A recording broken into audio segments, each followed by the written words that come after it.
brincou, né, de Davi e Golias. Pô, realmente Golias era um gigante ou ele era um cara só mais alto que Davi? Davi era mirrado. Isso é bom colocar.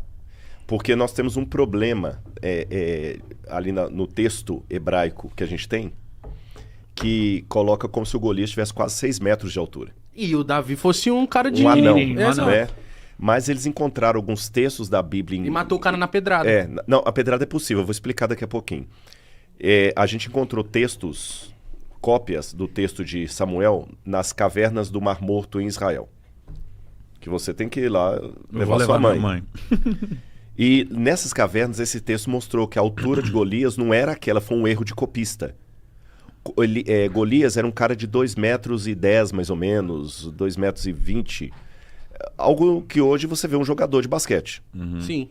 Tá certo? Mas na época já era absurdo? Já era alto, porque a estatura média, pelo que a gente vê dos esqueletos encontrados, era 1,60 m. Nossa, era baixinho. Então ele... Os romanos também eram baixinhos. 1,60 m era a média. É lógico que tinha gente mais... Eu falo média, né? 1,63 m, para ser mais preciso. E o Davi ainda era um guri. Davi deveria ter uns 12 anos de idade, 13 anos no máximo. Por que eu sei disso? Embaçado, hein? Porque Davi tinha os seus irmãos, e esses irmãos já estavam... E 4 dos mais velhos estavam na guerra. Então você tem... E você só podia ir para a guerra depois dos 20 anos. E 3 estavam na guerra. Os outros 4 não estavam na guerra, e Davi era o caçula. Então eu tenho 3 irmãos de Davi com mais de 20 anos, 4 com menos 20 anos, e o Davi tinha que ser a rapa do tacho. Então, se 4 tinham menos 20 anos, porque eles não estavam na guerra ainda, suponhamos que a mãe de Davi deu à luz a um filho por ano. Então tenho 19, 18, 17, 16, sobra. Davi tem que ter no máximo 15 anos de idade. Nossa, molequinho. Ele era molequinho. Agora, pelas características do Golias, isso é interessante notar.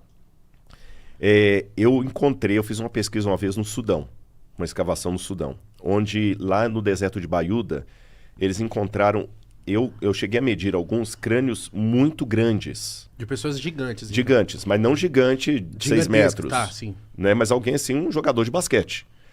E tudo aparenta que aquela tribo de gigantes ali eram dos mesmos que Golias de Gat, que alguns migraram da região da Filístia, que seriam os filisteus, para a Núbia, que é o Sudão. Mas eles eram tratados como gigantes? Gigantes, porque se você tem uma população... Hoje, é interessante colocar isso.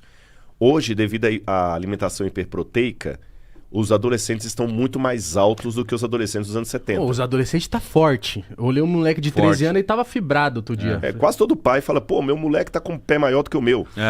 Em 13 anos, come até falar, chega aí. Porque come muita carne, muita alimentação proteica. Então, se você pegar um adolescente hoje de 13 anos, o menino já tá com 1,80 m quase. Verdade. Nos anos 70, isso era raro.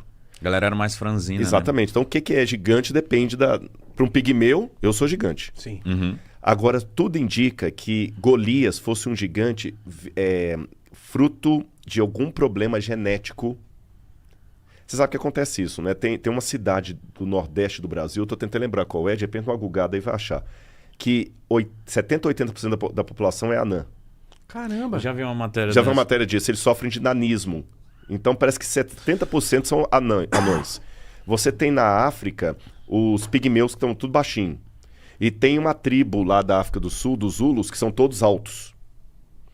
E existe um defeito genético que é potencializado por relações de mesmo sangue, primo com primo, irmão com irmão, que é o gigantismo. Nossa. O camarada, a glândula... eu esqueci qual é o nome da glândula agora, para não falar... Eu tô com um nome na mente que eu não vou falar para não falar bobagem. Essa glândula do crescimento, ela não tem um limite. Então a pessoa vai crescendo, crescendo, crescendo, mas ele é completamente desengonçado.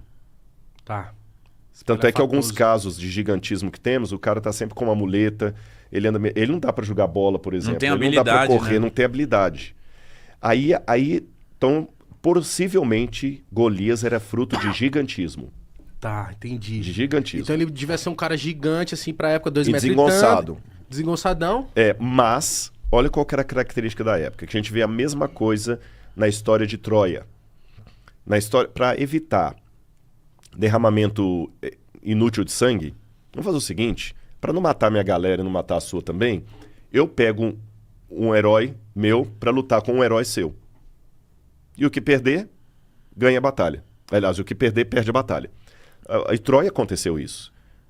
Na história lá que Homero conta de Troia, que os gregos e espartas estavam lutando, aí os gregos colocaram para lutar do lado deles o Aquiles. Né, o Aquiles, contra o outro lá, que o cara era fortão. Então, os filisteus colocavam o Golias, não porque ele fosse forte, mas porque ele dava medo. Assustava, né? Imagina numa estatura mediana de 1,63 m. E por que mandaram o Davi? Não mandaram. O Davi se ofereceu. Que isso? Corajoso, Eu menino. olhar pra ele e falar, menino... O cara foi corajoso. Tu é doido. Mas por que deu essa coragem nele? Ele era...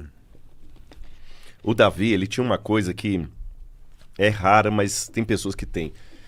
O Davi teve aquela coragem, que me permita falar até de maneira espiritual, que vem de Deus mesmo, que é a mesma coragem que Madre Teresa de Calcutá teve de abandonar toda a riqueza que ela tinha e cuidar dos pobres na Índia. A mesma coragem que Mahatma Gandhi teve de, na Índia, protestar contra o sistema de castas sem dar um tiro sequer. A mesma coragem que Martin Luther King teve de liderar a marcha dos direitos civis americanos enquanto um monte de negro não fazia nada. Olha que interessante, o Martin Luther King liderou os negros, mas muitos negros não faziam nada. Ah, tem uma pedra aqui? Ah, você trouxe lá do museu? Olha, eu não sabia que ia ter esse assunto. Você trouxe isso aqui, Sérgio? Gente, eu vou bater palma pro Serginho aqui, viu? Monstro. Por incrível que pareça, essa aqui é lá do museu que você trouxe? Isso aqui é uma pedra de fundo original. Eu não sabia que ia ter